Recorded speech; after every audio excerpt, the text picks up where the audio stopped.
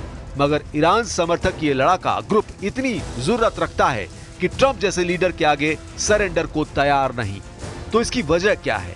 क्या ईरान की मिसाइलों की खेप यमन पहुंचने लगी है? क्या सुपरसोनिक हथियारों से लड़ाके लाल सागर में नया इतिहास रचने जा रहे हैं? खाड़ी में जितना जोर जंग के मैदान में लगाया जा रहा है, उतना ही नए समीकरण बनाने में भी लग रहा है। तेहरान ने ट्रंप को नई टेंशन दी है। तस्वीरें सामने हैं। ये खाड़ी देशों में एक नई शुरुआत का ट्रेलर है, जिसकी पूरी पिक्चर इजराइल और अमेरिका को शॉक कर देने वाली है। ईरान के सुप्रीम लीडर अली खामेनेई उनसे मिलने पहुंचे हैं सऊदी अरब के प्रिंस खालिद बिन सलमान, जो रक्षा मंत्री भी हैं। इस मीटिंग में मौजूद हैं ईरान के संयुक्त chief of staff general Mohammad Bagheri. 1979 की इस्लामी क्रांति के बाद ईरान का दौरा करने वाले पहले सऊदी रक्षा मंत्री हैं। आखिरी बार किंग अब्दुल्ला बिन अब्दुल अजीज 1997 में तेहरान पहुंचे थे, तब वो क्राउन प्रिंस थे। 28 साल बाद सऊदी अरब की लीडरशिप से कोई बड़ा नाम तेहरान पहुंचा है। प्रिंस खालिद ने ईरान के राष्ट्रपति मसूद पेजेश्कियन से भी मुलाकात की है। जब अमेरिका ईरान पर एटमी डील करने का प्रेशर बना रहा है, ट्रंप जब हूती लड़ाकों को बारूद से भाप बना रहे हैं, तब सऊदी अरब का अचानक से ईरान के करीब जाना क्या अमेरिका को अखर गया है? क्या खाड़ी में बड़ा फेरबदल हो चुका है? सऊदी अरब तो अमेरिका का सबसे भरोसेमंद देश है। क्या प्रिंस सलमान ने खेमा बदल लिया? ईरान इसलिए ही तो कहीं ट्रंप को एटमी डील पर इंतजार करवा रहा है। क्यों ईरान के विदेश मंत्री अब्बास अरागची दूसरे राउंड की बातचीत से पहले ट्रंप को ज्यादा भाव देने को तैयार नहीं हो रहे हैं?